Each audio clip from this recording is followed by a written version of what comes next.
Thank you all for staying. I'm really glad you're here.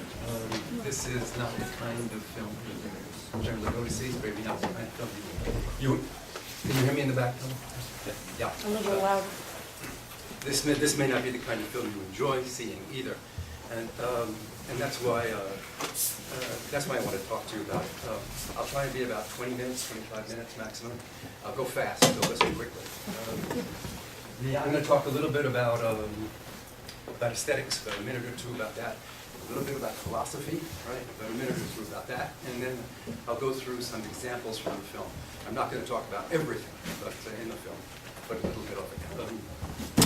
I've done it as a PowerPoint because that way I won't get lost. Okay, this film starts off, well, no, what are you talking about? I've already got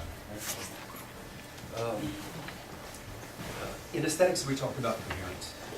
That is to say that everything, that things have to fit together, simply that the pieces all have to have a reason of being there, fitting together. And that goes for a painting, that goes for a piece of fiction or a poem or a film. For most pieces of fiction and for most films, and the overwhelming number of American films, that coherence is narrative. I mean, quite simply, that you say, this part is justified because it moves the story along, or it explains certain things, or it gives us greater understanding of some of the characters. Right? It's a narrative coherence. The logic, the aesthetic logic, is narrative. That's not always the case. And in this film, there's not much narrative. If you talk about the narrative, what do we have this character, Jet, who's turned 65, who has this birthday party. He walks around through the streets of Rome a lot at night. He has a number of encounters. He sleeps with a few women. And there are sort of mini narratives there of his story with Ramona and his story with Eliza, the woman he was with when he was 18. But that's about it. It's pretty flimsy. It holds together in a different way. It holds together through certain ideas. Okay. The film begins with a quote from Seguin. This is Seguin, is a French author, a book from 1932, and this is actually the epigraph from, one of the two epigraphs from the book, in which he says that our journey is purely imagined, that is to say, life. And what he's talking about, and I simplify this, right, is this. This is an existential take on life. There's no reason for us to be here, and it all ends inexplicably in death. Death is a major part of this film, right? We just die. Japanese tourist at the beginning, right? Or disappear, like the giraffe. It's a trick. We hear that several times. Or if you prefer, it's just a bad joke being played on us by the gods. We're here.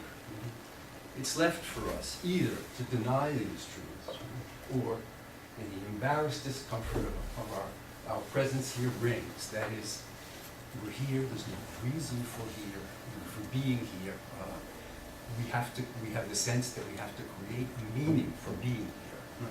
We can either deny these truths, or in the embarrassed discomfort our presence here brings, we can jointly pretend, we all get together and make as if there's meaning, real meaning to what we're doing, even though we're going to disappear thereafter. Okay, that's the philosophical background, right? How does he treat this? And I'm going fast because I don't want this thing too long, right? Denying death with the vulnerability and the vulnerability of the flesh. The man with the self-portraits, right? This is a sequence from the end of the movie. This fellow whose father's taken his picture, one picture every day, and he's put him up on this wall. And what's interesting about this is that he's proud of this. He's showing it off. But as we look from this little boy who's adorable, and few parents could avoid taking these kinds of pictures, and move from day to day and then from year to year, what we see is that this movement from one age to another is a process of aging, and a process of withering, and a process implicitly of dying. And that's what life's about. And there are a lot of laughs in this film, right? Okay. The man himself is oblivious to this, right? This is one of the demonstrations of how Sorrentino works this idea of denying death. There are forms of spirituality, and they come in three kinds. There's a headbutting artiste, the woman, right, is an artiste, and what she does is it's demonstrating the invulnerability of the body, right? She's there naked and she goes racing headlong into one of the pillars of an aqueduct, right? She's a phony, all right, as many of these people are. But there are people out there on that grassy knoll applauding, brava, brava, right? This is wonderful. They're there. There's the crass healing guru. This is another sequence, right? This isn't held by narrative. Some of these things don't have to be at any particular place in the movie. They're all talking about these themes. Do you remember this fellow? He's a really obnoxious one, this scene in the salon with parquet floors, and all of the people are there going up to him to do something, right, that deals with them physically. He's going to cure them. He's going to heal them. Sorrentino makes him as crass, as venal, as obnoxious as you possibly can be. All of these people are there paying 750 euros, 250 euros to be healed by him so that he can demonstrate to them, right, that there is a spiritual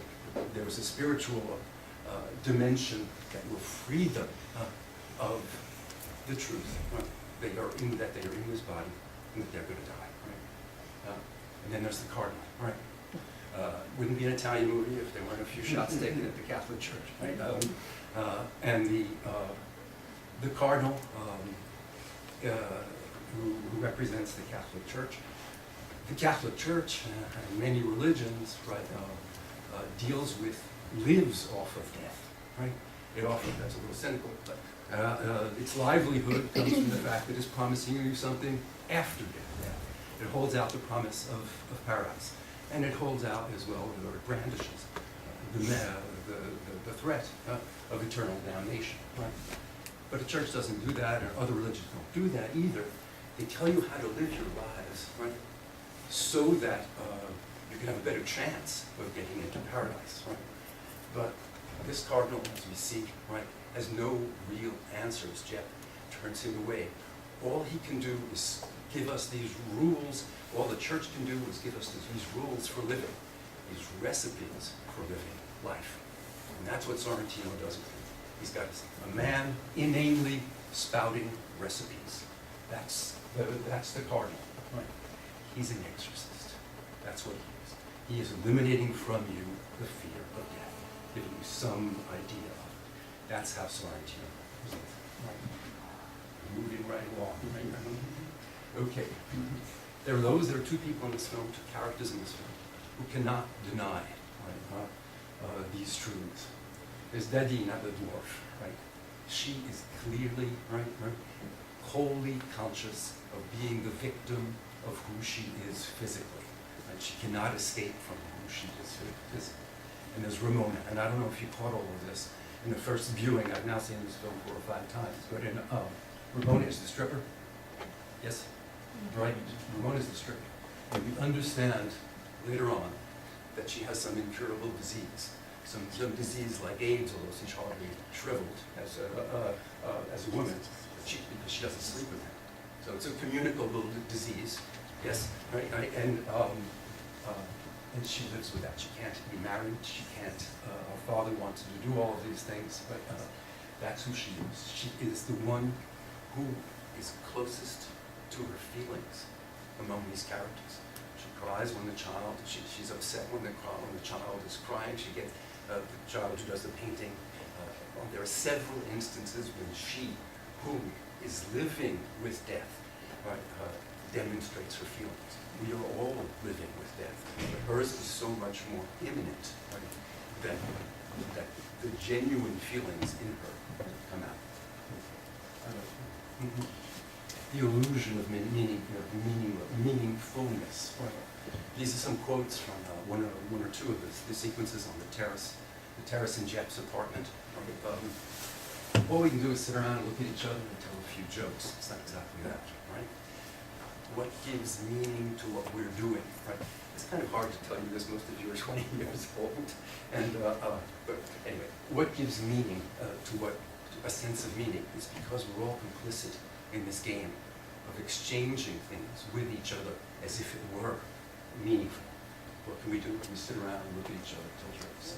There's the blonde, the very rich blonde, that is the first one the woman he sleeps with, right? Who goes off to get her computer, right? she takes pictures of herself to learn about herself, right? Because she doesn't really exist, we don't exist without other people. She's looking at herself as other people would look at her. She's looking at herself through the eyes of others. That's how we give meaning to this existence.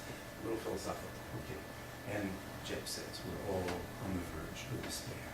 Despair because we know, right? He says, I think we agree with despair. Despair is probably better. Because we're playing this game, right? Bringing meaning to life. There are a number of ways that we do this, and some of these actually concern you directly. There is social ambition and success. Jep has wanted to be the king of socialites, right? And he succeeded. He became the king of socialites. But he was 65, right? 65. It's the end game. Right? During the end game, I know something about this, right? And he's looking back, and it has not given him the satisfaction, right? Being of what he's done here on the planet, right? There's the failure of success. There's Romano, I think his name, Jep's friend, the aspiring playwright, right? Goes back to his village. He's finally performed, right? But he's going back to something he genuinely is, right? He's wanted this for 40 years, right? But it's not what has given him the satisfaction, right? There are romantic notions of love that create this meaningfulness, that keep us from dealing with what is truly meaningful. The romantic, this is Walt Disney, these are fairy tales, this is the stuff some of you are still into.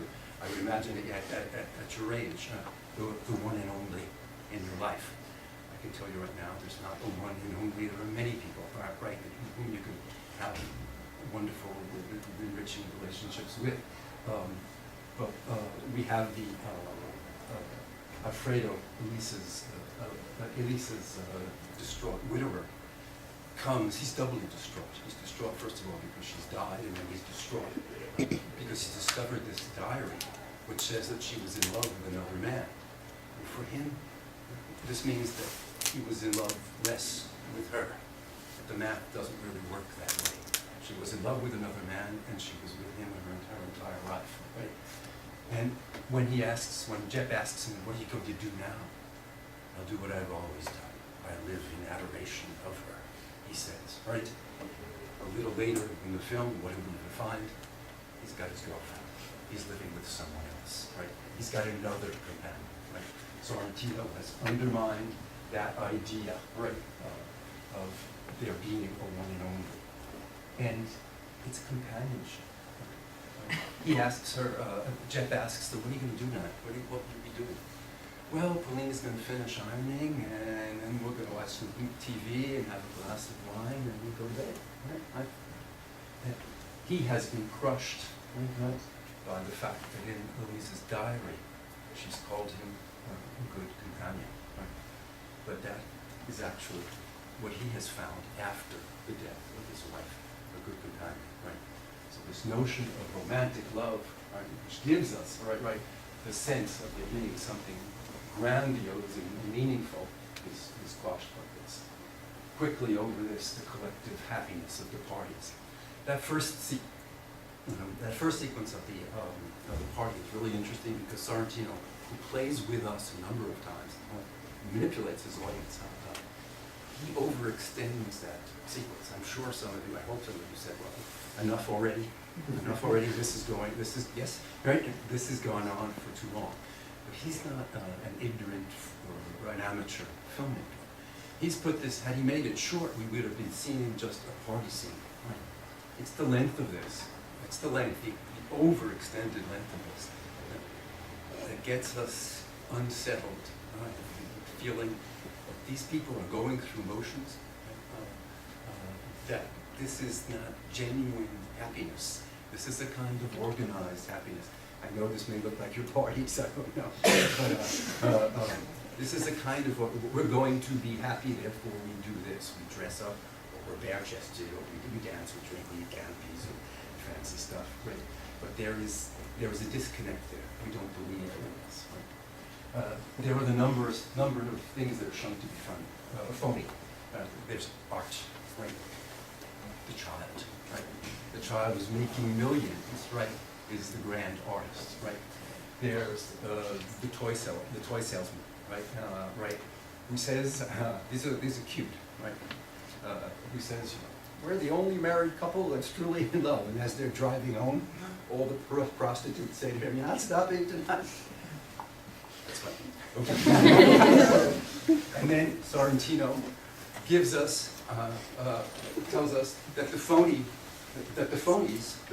nobles are actually phony, because they're not phony, they're real, right? They are nobles. We go upstairs. When she gets back, remember the nobles for hire, right? When they come back from the party, she says she wants to go upstairs. Upstairs is into this palace, which is a museum. And she goes to what was the room in which she was a little girl. So Sorrentino has even given us phonies. Okay. All right. And then there's the funeral, right, seen by Jet as a staged event, right? That's interesting. I'm not going to go into it. It's not an impromptu expression of feelings. It's all staged, he says. But he breaks the rules. In fact, there's more to him. There's more genuine feeling to him. He says it's immoral to cry, to upstage the real mourners, but he cannot not cry. Jet, who is this guy? Well, he is fated. He's obviously impeccably tailored, right? And he doesn't see much in the daylight, but he's fated to be sensitive. In the very beginning, as that his description, right, when he turns around with that face, it's sort of a dog's face, but there's something charming about him and attractive about him anyway. He tells us what his friends liked most was the smells was of a woman's vagina, and he says it's the odor of the smell in an old house, right? He's sensitive, he says, he's given to nostalgia, and nostalgia is his love affair with Elisa, when he was 18 and she was 20, right? And it's constantly on his ceiling. He looks up at that ceiling, and that's the sea. And where they had that love affair was out by the lighthouse on the island, right? That's what he's looking up to. He's constantly in this, right? And he's constantly looking at children. Because children are you're coming out of that, or you've come out of that, in a non-reflective state. Right?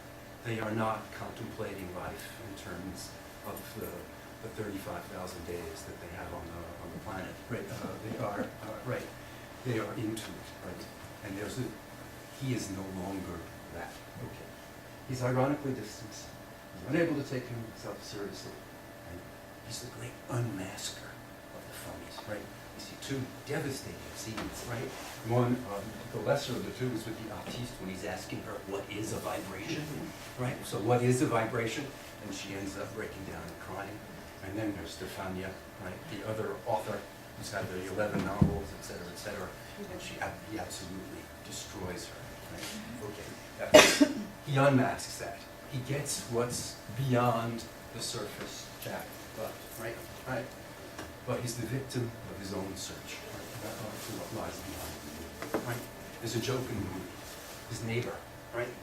He's so busy projecting onto this guy and wondering who this guy is, that he doesn't recognize him, although he's one of the 10 most wanted men and people in the world. Right? This is a joke. This is a movie joke, a literature joke. Right? This is a famous person whose picture is probably in all the newspapers and the magazines and the municipal buildings, and et cetera, et cetera. He doesn't see. It's also part of his inability to write a second novel, which is sad. All the beauty in this film is man-made. Rome at the end, which we'll get to, and the singing in the beginning and throughout the movie, the soundtrack is really wonderful. He has the quality, the ability to create something beautiful. He has written at an early age something extraordinarily beautiful that has moved people, but he's looking beyond, right? He's looking, as he tells La Santa, as he tells that almost 140-year-old woman, he's looking for great beauty, ultimate beauty, right? He hasn't understood that beauty's right there. We'll get to that. And he uses words so cleverly, right? And it keeps him from having genuine human relations with other people. I'm thinking in particular of his housekeeper, right? They each call each other, right? She calls him sir, right? Right. He calls her the rascal. I don't know if that's a good translation, right? Right. They don't even have names, right? He's not. They don't know who each other really is, even though there's affection clearly between them. Ramona Lasante, perhaps Viola's son's death in front of him, right? Clearly the fact that he's turned 65 and entered the endgame leads Jeff, right, to see what lies beyond what lies beyond. That's how he phrases it, right? Because there's the truth, right, and about our existence existentially, and then there's all the chatter, all the noise and the talk, right? I'll use that later, right? But then beyond that, there's something more genuine, right, in us. So the film is not pessimistic. Beneath the noise and the talk, right, lie silence, feeling. It says sentiment in the translation. Maybe I'm wrong, but feeling, it seems better to me. Emotion and fear. And these are genuine human responses to life. Yes, there's no reason for us to be here. There's no reason for me to be here in this body, right, at this time. But we do experience, right, feelings and emotions and fear. And this plays out in a number of ways in this movie. Right? When he sleeps with Ramona, they can't sleep together, right? It's not sex, right? The sex is sort of an end. So, it's sort of an end in itself for some, certainly, for young people. The guy saying, "I'm going to screw you, I'm going to screw you," going throughout the party, as if that's the point of it, right? But no, making love with someone is different from loving each other, and that's exactly what they say. They say, Ramona and Jeff, when they spend that night together. Right? He says it was nice not making love. She says it was nice loving each other. Right? There's the fairy tale of that I mentioned before, in companionship, the ambitions which I also mentioned before, right? which lead to Jeff's understanding of being who you are, going back to your roots, right? And that brings us to this other character, and I'm winding down, so I don't feel, right? La Santa, who is the embodiment of authenticity. And this is really interesting because Sorrentino plays with us, right? He sets us up to distrust, right? He makes us doubt her authenticity. How, right? First is Jeff, who's doing, that's what he does. He's sort of an investigative reporter. He's doing interviews, and he's always unmasking people. And then there's that assistant with the silly hat and the crazy smile, right? Who's setting up people for the photographs and answering the questions all the time in front of her, as if something is being hidden, right? And then there's the way she's idolized. Right? She's sitting on that little body, on that unshriveled body, on a wicker throne, right? And people are going up to her exactly as they went up to the guru in another sequence. But that's how other people have transformed her, right? Right? That's how they have created her. But what do we see of her? What we see of her is that she does struggle with her, right? She says, he says, the assistant says she's defiant, but she does things. We see her, she's come to Rome for the indulgence of climbing those 120 steps, and she hauls her 103-year-old body up those 120 steps. And there's the remarkable scene of it with the birds. I have no idea what kind of birds they are. I know they're not sparrows, okay, but they're, it's an interesting moment, almost Eastern European, or not Eastern religion, or it's as if she's part of the universe. And the birds are at home. She's so genuine. She's so genuinely who she is that the birds have come to roost around her. And she says, and I translated it a little differently, right? When they ask about the interview, right? When you give yourself to helping the poor, talking to it, right? Which is what she does. Jeff hasn't seen this. He almost literally stumbles over this truth when he finds her sleeping on that one. He talks about the sediment beneath the noise in the talk. Silence, feelings, emotions, fear. And he adds flashes of beauty. Because in life, right, the real feelings, right, that he's never dealt with, right? He's never dealt with. Starting to see. He's learned things turning 65. He's learned that you no longer waste time being somewhere you don't want to be, right? There just aren't that many days left. By the way, 15,000 or 16,000 days you're 65, right? He talks also about flashes of beauty, right? Which is very important.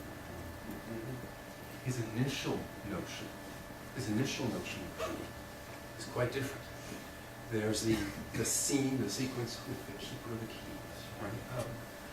This is totally unrealistic. There's no keeper of the keys. It's not presented as a fantasized scene, but it isn't realistic. It's improbable. It's lacking in verisimilitude. But it's his idea of what beauty is. You have to have special access, right? You have to get special access to it to see that beauty, and that's not true. The flashes of beauty are there in our lives, and then there's the great beauty that I mentioned. And finally, this is about 25 minutes. Okay. And finally, there are the shots of the movies and credits roll.